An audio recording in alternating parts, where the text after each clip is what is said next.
नमस्कार।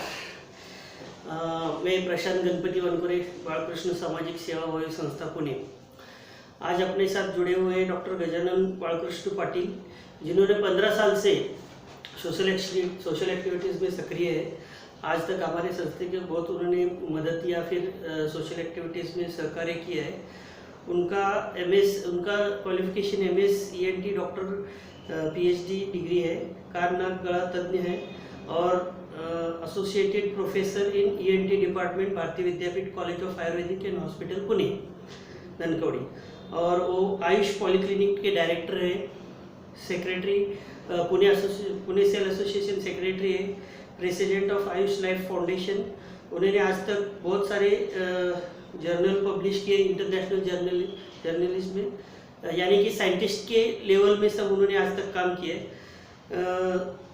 सर, आप मेरे को आज अपने दर्शकों को बताइए। नमस्ते। आज अपने दर्शकों को बताइए कि कान नाक गला तज्ञ आपने PhD किया है, तो उनको क्या गाइड कर सकते हो, आज थोड़ा उनके लिए सहकार्य करिए। नमस्ते। आज मैं कान नाक गले के बारे में, जो सामान्य बीमारी होती है, इसमें कान के बारे में अगर कान के देखा जाए तो बाह्य कर्ण, मध्य कर्ण और अंतर कर्ण, ऐसे कान के भाग होते हैं। इसमें अलग अलग बीमारी होती है। जैसे कि कॉमन बीमारी है बाह्य कर्ण में, कान में फुंसी आना, कान का जो पाली होता है वहाँ पे छेद होना, कान में मैल जम जाना, कान में ओटोमाइकोसिस माने फुफुंदी या कान में बुरशी होना, एक बीमारी होती है। दूसरा, कान में से पानी आता है, कभी कभार कान में से पस आता है, तो उसको CSO में बोलते हैं, क्रोनिक सुपरेटिव ओटाइटिस मीडिया। इसको ही हम सामान्य भाषा में कान फट जाना बोलते हैं। इसकी वजह से कान में सुनाई कम देना, उसको हम कर्णबाधिर्य कहते हैं। दूसरी बात है कि कान में सुनाई कम देने के साथ साथ अलग अलग प्रकार की आवाज़ें आती है, उसको कर्णनाद बोलते हैं। बुढ़ापे की उम्र में कान के रिलेटेड बीमारियां ज़्यादा होती है, जैसे कि कान से कम सुनाई देना, कान में अलग अलग टाइप के आवाज़ आना। दूसरी बात है कि कान की वजह से चक्कर भी आता है। काफ़ी सारे पेशेंट को चक्कर आना मतलब वर्टाइगो नाम का एक बीमारी का शिकायत होता है। काफ़ी बार मोशन सिकनेस, यानी बस से ट्रैवल करते समय या गाड़ी से ट्रैवल करते समय बहुत बार चक्कर आता है, ये भी कान की वजह से ही होता है। ऐसे कान के रिलेटेड बीमारी है। उसके साथ साथ कान में जो कॉमन बीमारी होती है कर्णबधिरता। ये कर्णबधिरता जन्मजात होती है, उसको कंजेनाइटल हियरिंग एनोमली बोलते हैं। जो कंजेनाइटल में यानी जन्मजात कर्णबधिरता होती है, उसका जितना जल्दी निदान होता है वो बहुत अच्छा होता है, क्योंकि जितना जल्दी निदान होगा उसके हिसाब से हम उसका ट्रीटमेंट कर सकते हैं। आजकल कॉक्लियर ट्रांसप्लांट नाम का सर्जरी होता है। वो सर्जरी काफ़ी हद तक महंगा होता है, करीबन 7 से 10 लाख तक वो सर्जरी के लिए खर्च आता है। लेकिन हमारे गवर्नमेंट की तरफ से काफ़ी सारे फंड्स है। अगर उसका निदान जल्दी होता है, मतलब उम्र के 2-3 साल में पता चलता है कि बच्चा सुन नहीं पा रहा है, तो इसलिए जल्दी से जल्दी आप अगर किसी बच्चा नहीं सुन पाता है तो आपके पास जो ENT सर्जन है या हमारे पास आ सकते हैं, उसका हम निदान करके उसका आगे वाला उसको सुनाई दें। क्योंकि सुनाई नहीं देता है तो बोलना भी नहीं आता है, उसको डेफ म्यूटिज्म बोलते हैं, मुख बधिरता ऐसे बोलते हैं, आप सब लोगों को वो पता है। तो इसका निदान जल्दी होना चाहिए, इसके बारे में अवेयरनेस सब समाज में पैदा होना चाहिए। जैसे कि हमारे प्रशांत जी हैं, उन्होंने काफ़ी सारा अच्छा इनिशिएटिव लिया है ताकि वो समाज में जागृति फैला रहे हैं, ताकि इसकी वजह से हमारे समाज में कुछ जो बीमारी होती है जिसका टाइम में इलाज करने की वजह से उसको उसमें हाँ, कट करता है तो मध्य में नहीं चलो सॉरी टाइम में इलाज करने की वजह से हम उसका उपचार कर सकते हैं और उसको एक बेहतर जीवन दे सकते हैं, बेहतर लाइफ दे सकते हैं। उसी प्रकार नाक के रिलेटेड कुछ बीमारी है, जैसे कि एलर्जिक राइनाइटिस, ये आप दिख रहे हैं यहाँ पे नाक में एलर्जिक राइनाइटिस है। नेजल पॉलिप है, नाक में अलग अलग टाइप के ब्लॉकेज उत्पन्न होते हैं। यह साइनस का तकलीफ है, काफ़ी सारे लोग साइनोसाइटिस की शिकायत की वजह से परेशान होते हैं। नाक, कान और गले के अलग अलग टाइप के कैंसर्स होते हैं, इसके बारे में भी हमें जागरूक रहना चाहिए। वक्त पे कान नाक गले के तज्ञ डॉक्टर को दिखाना चाहिए। उसी प्रकार गले में टॉन्सिल बढ़ना या गले के कैंसर, आजकल जो अलग अलग टाइप के एडिक्शन है, व्यसनाधीनता जो है, इसमें स्पेशली तंबाकू का सेवन या गुटखा का सेवन या सुपारी का ज़्यादा सेवन, इसकी वजह से मुख यानी गले का कैंसर के पेशेंट काफ़ी सारे बढ़ रहे हैं और आप काफ़ी सारे पेशेंट देख भी रहे हो, आपके पड़ोस में भी ऐसे कुछ पेशेंट हो सकते हैं। तो ऐसे पेशेंट में उनका इलाज जितना जल्दी हो सकता है उतना बेहतर होगा। नाउअडेज आजकल के ज़माने में एयर पोल्यूशन है, हवा का प्रदूषण है या साउंड पोल्यूशन एक बहुत बड़ी ये है, या आजकल जो छोटे बच्चे हैं समस्या है, आजकल जो छोटे बच्चे हैं वो मोबाइल या स्क्रीन के रिलेटेड काफ़ी एडिक्ट हो गए हैं, या नाउअडेज और पैंडेमिक सिचुएशन की वजह से काफ़ी सारा काम ऑनलाइन हो रहा है, तो इसकी वजह से कंटिन्यूसली कान में हेडफोन डालना, इसकी वजह से भी कान के काफ़ी बीमारियां पैदा हो रही है, या एयर पोल्यूशन की वजह से एलर्जिक राइनाइटिस यानी एलर्जी का सर्दी जिसको एलर्जिक राइनाइटिस बोलते हैं, इसके पेशेंट भी काफ़ी बढ़ रहे हैं। और इसमें हमारे पास आयुर्वेदा में और एलोपैथी में काफ़ी अच्छी दवाई है। अगर आप प्रॉपर चिकित्सक के पास जाते हैं, तज्ञ डॉक्टर के पास जाते हैं, तो उसके ऊपर आपको प्रॉपर इलाज हो सकता है और उसके बारे में हम वो पेशेंट को उपचार दे सकते हैं, उसको जो तकलीफ हो रही है उससे हम दिलासा दे सकते हैं। और एक सर मैं पूछना चाहता हूँ कि बहुत जन ने कंप्लेंट्स पेशेंट बोलते हैं कि ज़्यादातर नाक की हड्डी के बारे में बहुत कंप्लेंट ज़्यादा था, तो नाक की हड्डी के बारे में थोड़ा जानकारी देंगे कि जितना जल्दी हो सके उतना पेशेंट को अगर आप डॉक्टर के पास पहुँचते हैं तो कवर करने में। नाक के हड्डी का टेढ़ापन, इसको ईएनटी में डीएनएस बोलते हैं, डेविएटेड नेजल सेप्टम। अगर नाक का हड्डी जो होता है वो सीधा होता है, नाक का ये जो नाक का हड्डी है यहाँ पे दिख रहा है वो सीधा होता है, स्ट्रेट होता है। अगर कोई डिफॉर्मिटी से या बढ़ती उम्र के हिसाब से डेवलप होते समय नाक का हड्डी जब बढ़ता है तब बहुत बार टेढ़ा, वो सी शेप्ड, अंग्रेजी वर्ड सी होता है या एस शेप्ड होता है, इसकी वजह से नाक में ब्लॉक होता है। तो ऐसे पेशेंट में बार बार नाक ब्लॉक होना, रात में सोने के बाद खराटे आने की शिकायत रहती है, काफ़ी लोगों को सांस ना लेने की वजह से रात में 2-3 बार उठना पड़ता है। अगर नाक ब्लॉक होता है, कुछ दवाई है जैसे कि हम कुछ ड्रॉप देते हैं या स्प्रे देते हैं, उसके देने के बावजूद भी पेशेंट को बार बार ये शिकायत है, तो ऐसे पेशेंट में हम सेप्टोप्लास्टी या राइनोप्लास्टी नाम का सर्जरी करते हैं। और कुछ जन को सिर्फ सर पर्टिकुलर टाइम पे, मतलब छींक क्या बोलते हो, सुबह सुबह एक पर्टिकुलर टाइम पे छींकें आती है, छींकें आती है, वो ज़्यादा ये जो बीमारी है इसको हम एलर्जिक राइनाइटिस बोलते हैं, हिंदी में हम उसको एलर्जी वाला सर्दी बोलते हैं। ये एलर्जी जो है हर एक पर्सन को या हर एक आदमी को या पेशेंट को अलग अलग तरह की एलर्जी हो सकती है। जैसे डस्ट का एलर्जी है, या कुछ लोगों को ठंडा पीने के बाद एलर्जी होता है, कुछ लोगों को खट्टा खाने के बाद एलर्जी होता है। ये एलर्जी की वजह से नाक में सूजन आना, नाक ब्लॉक होना यानी नाक बंद होना, बार बार छींके आना, नाक में से पानी आना, सर दर्द होना और सांस लेने में तकलीफ होना, ये लक्षण उत्पन्न होते हैं। और ये लक्षण जब उत्पन्न होते हैं और ये बार बार होते हैं, एक स्पेसिफिक लक्षण है जो बुखार यानी फीवर।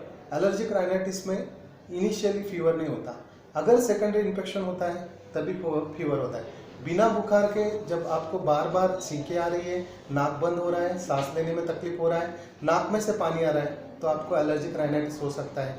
इसके लिए काफ़ी हद तक अच्छे दवाई है। अगर आप लॉन्ग टर्म यानी ज़्यादा वक्त के लिए ट्रीटमेंट लेते हैं तो एलर्जिक राइनाइटिस ठीक हो सकता है। और एक सर नाक का जो घुटना खून बहता है बोलते हो, वो क्या रहता है, उसके बारे में कुछ आप जरा। नाक में से जो खून आता है उसको नासागत रक्तस्राव बोलते हैं, उसको इपिस्टैक्सिस बोलते हैं, नेजल ब्लीडिंग भी बोल सकते हैं। तो ये बीमारी काफ़ी लोगों को होता है, ज़्यादा धूप में जाने की वजह से नाक में से खून आता है। हमारे नाक का जो मध्य भाग है, नासापटल जो होता है उसका मध्य भाग है, यहाँ पे 4 नसें 4 आर्टरीज एक साथ आते हैं, उसको लिटल्स एरिया बोलते हैं। ये एरिया में अगर जख्म होती है तो वहाँ से ब्लीडिंग होने के चांसेस ज़्यादा होते हैं। नाक में से खून आने की शिकायत सिर्फ धूप में जाने के बाद ही होती है ऐसा नहीं है, अगर आपका रक्तचाप यानी ब्लड प्रेशर बढ़ गया है तो भी नाक में से खून आ सकता है। आपको कुछ ब्लीडिंग डिसऑर्डर्स है उसमें भी नाक में से खून आता है। आपका विटामिन सी कम हो गया, विटामिन के अगर कम हो गया है, Supplements या का थोड़ा impact। अगर बाकी के ब्लड रिलेटेड कुछ डिसऑर्डर्स है, अगर आप कुछ ट्रोमा या इंजरी होता है, जख्म होती है, तभी भी नाक में से खून आ सकता है। ऐसे कंडीशन में हम उपचार के तौर पे तुरंत पेशेंट ने प्रथम उपचार करके पेशेंट ने अपना नाक पिंच करके यानी पकड़ के वहाँ पे 2 मिनट या 4 मिनट तक प्रेशर, जो भी क्लॉटिंग टाइम होता है तब तक वहाँ पे प्रेशर दे के रखना चाहिए। कोल्ड कंप्रेशन मतलब जो बर्फ़ होता है वो आपके पास आइस पैक होगा तो अच्छी बात है, नहीं है तो एक कैरी बैग में आप बर्फ़ लेके वहाँ पे बर्फ़ से आप पकड़ सकते हैं, उसको आइस पैक से सेक सकते हैं। उसके साथ साथ अगर उसके ये करने के बावजूद भी अगर खून नहीं रुकता है तो आप कान नाक गला स्पेशलिस्ट डॉक्टर के पास जाना चाहिए। वहाँ पे वो नेज़ल पैकिंग करते हैं, आजकल अलग अलग आर्टिफिशियल नेज़ल पैकिंग्स भी उपलब्ध है, या ज़रूरत पड़े तो नेज़ल जो आर्टरीज है वहाँ पे कॉटराइजेशन करते हैं। और जो भी जिस बीमारी की वजह से या जिस कारण की वजह से खून आ रहा है वो ट्रीट करना पड़ता है। और सर छोटे बच्चों को जल्दी सुनाई दे रहा नहीं है, उसको डिटेक्शन के लिए क्या सजेस्ट करेंगे? कुछ छोटे बच्चों में अगर बच्चा जब 1-1.5 साल का होता है तब कुछ वर्ड बोलता है जैसे कि मम्मी, पापा, मामा, ये जो वर्ड्स हैं वो बच्चे यूजुअली बोलते हैं।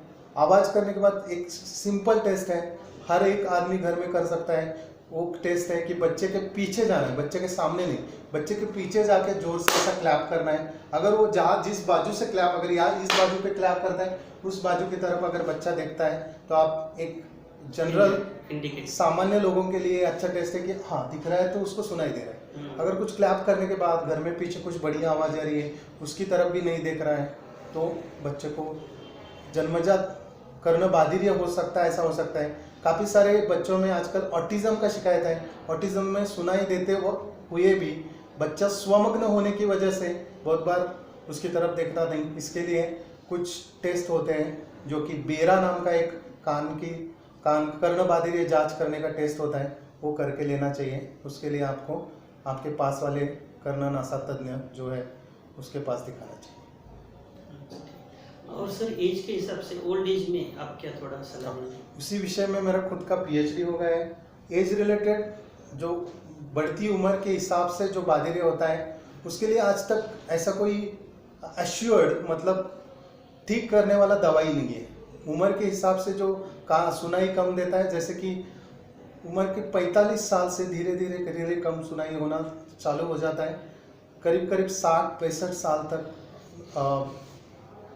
जो उम्र के 60-65 साल की उम्र में आपको कम सुनाई देना महसूस होता है, यानी पेशेंट को लगता है कि मुझे कम सुनाई दे रहा है। और जैसे उम्र बढ़ता है वैसे नाउअडेज इन द वर्ल्ड करीब करीब 60 साल में हर एक थर्ड पर्सन को हियरिंग लॉस है, क्योंकि आजकल साउंड पोल्यूशन वर्ल्ड में थर्ड पर्सन यानी 60 साल के ऊपर के 3 लोग लिए तो 3 में से 1 को हियरिंग लॉस होगा। 65 above every alternate patient is suffering from age related sensory neural hearing loss। इतना बड़ा है आजकल। ब्लाइंडनेस पे काफ़ी सारा एक बात है कि बहुत बार क्या होता है कि कोई आदमी अंधा है तो उसको समाज में काफ़ी सारा सिंपैथी मिलता है, लोग उसको जाते हैं, मदद करते हैं, रास्ता क्रॉस करने में मदद करते हैं। लेकिन कोई बहरा आदमी है, उसको सुनाई कम दे रहा है, कर्णबाधिर्य है, तो उसको बिल्कुल मदद नहीं करते, ऊपर से गालियाँ देते हैं, अरे क्या कुछ सुनाई नहीं दे रहा क्या, पीछे से जोर जोर से हाथ लगाते हैं। तो वो पेशेंट को बहुत एम्बेरेसिंग लगता है। कुछ बूढ़े होते हैं अपने ग्रुप में बैठते हैं और उनको बिल्कुल सुनाई नहीं देता, ऐसे वक्त वो बहुत एम्बेरेस होते हैं, उनमें डिप्रेशन आ जाता है। क्योंकि सामने वाले, जस्ट सोचो आप कि सामने वाले 4 आदमी बातें कर रहे हैं और आपको बिल्कुल सुनाई नहीं दे रहा है, बिल्कुल कुछ भी सुनाई नहीं दे रहा है, उनका क्या चल रहा है वो सुनाई नहीं दे रहा है, आपको कैसा महसूस होगा? उनको नहीं पता चलता कि वो आपके बारे में बोल रहे हैं, किसी विषय पे बोल रहे हैं। तो hearing loss is a very major problem and nowadays peoples are not taking it seriously. लोगों को ये सीरियसली लेना चाहिए। आपके घर में कोई बूढ़ा है, उसको कम सुनाई दे रहा है, तो आप कृपा करके तुरंत उसको पास वाले कर्ण नासा तज्ञ हैं उनके पास लेके जाओ और उनका जांच करो। उसके लिए ऑडियोमेट्री नाम के, कान को हेडफोन लगा के ऑडियोमेट्री नाम का एक टेस्ट करते हैं। और टेस्ट से कौन सा बाधिर्य है, उसके 3 टाइप होते हैं, conductive hearing loss, sensory neural hearing loss and mixed hearing loss. उसमें कौन से टाइप का बाधिर्य है वो पता चलता है। वो पता चलने के बाद मैंने खुद उस विषय में पीएचडी किया है उसमें मैंने एक दवाई सर्च की है जो कि इस विषय में, ये दवाई पे I am the first person in the world who is focused on that drug. उसी ड्रग पे मैंने पहली बार फोकस डाला है और मेरे ड्रग से करीब करीब 40% तक age related hearing loss improve हो सकता है और आगे होने वाली जो लॉस है वो भी हम रोक सकते हैं। तो ये बीमारी के लिए अवेयरनेस होना बहुत ज़रूरी है। और सर आजकल जो बहुत लोग म्हणजे बच्चे हो या बूढ़े हो या ज़्यादातर हेडफोन यूज़ बहुत करते हैं, तो उसका कितना एक लिमिटेशन चाहिए, कितना यूज़ कर सकते, उसका कुछ साइड इफेक्ट क्या हो सकता है, थोड़ा पेरेंट्स को जो guide- हमें नॉर्मल साउंड सुननी चाहिए वो साउंड अप्रोक्सीमेटली 25 डेसिबल्स जो होता है वहाँ तक की साउंड हमें नॉर्मली सुनाई देती है। यूजुअली जो हेडफोन का साउंड होता है अबाउ 60 डेसिबल्स होता है। अगर हमें 0 to 25 डेसिबल तक ठीक आ रहा है सुनाई देना तो हमें बिल्कुल बादिरिया का शिकायत नहीं है। अगर 25 to 40 डेसिबल का आवाज़ ही हमें सुनाई दे रहा है तो माइल्ड बादिरिया यानी कम तरह का कर्ण बधिरता या बहरापन हो सकता है। अगर 60 डेसिबल के आगे या आप 80 डेसिबल के आगे अगर हेडफोन का साउंड सुनते हैं आप, अगर टीवी ऑन करेंगे तो वहाँ पे 1 2 3 4 0 तक 100 तक आंकड़े आते हैं। जैसे कि एरोप्लेन का जो साउंड है वो 100 डेसिबल का है। ये बस वाला साउंड है, बस का जो आवाज़ आता है वो 70 डेसिबल तक होता है। तो हमें हमारे कान के लिए 60 डेसिबल एंड अबव वाला जो 60 डेसिबल के ऊपर वाला जो आवाज़ होता है वो हमारे कान के लिए हानिकारक होता है। तो अगर हेडफोन डाल के अगर आपको सुनना है तो कम से कम 60 डेसिबल के नीचे आपका वॉल्यूम यानी आवाज़ होना चाहिए, तभी आप सुन सकते। और वो बीच बीच में आप आधे घंटे में थोड़ा सा कान को रेस्ट देना चाहिए और फिर सुन सकते हैं। लेकिन आजकल जो न्यू जनरेशन है उनके बारे में कान के रिलेटेड हेडफोन की वजह से काफ़ी सारी शिकायतें लेके हमारे क्लिनिक में आते हैं। सर आज आपने आपका अनमोल वक्त हमको दिया, इसके लिए शुक्रिया और बहुत इम्पोर्टेंट आपने जानकारी दी। ऐसा ही एक नेक्स्ट वीडियो आप हमको अगले टॉपिक में दीजिएगा और आपका क्लिनिक और आपका मोबाइल नंबर अपने कस्टमर को दे दीजिएगा जो कि आपको कंसल्ट कर सके। मेरा नाम है डॉक्टर गजानन बालकृष्ण पाटिल। मेरा क्लिनिक है आयुष पॉलीक्लिनिक, सहकार नगर पुणे में है। आप मुझे कभी भी कांटेक्ट कर सकते हैं। मेरा क्लिनिक टाइम जो होता है इवनिंग शाम को 6 बजे से 9 बजे तक होता है। ये मेरा कार्ड है, आप कार्ड देख सकते हैं। और ये मेरा मोबाइल नंबर बोल दीजिएगा सर। मोबाइल नंबर है 9923 03 7117। रिपीट 9923 03 7117। धन्यवाद। धन्यवाद।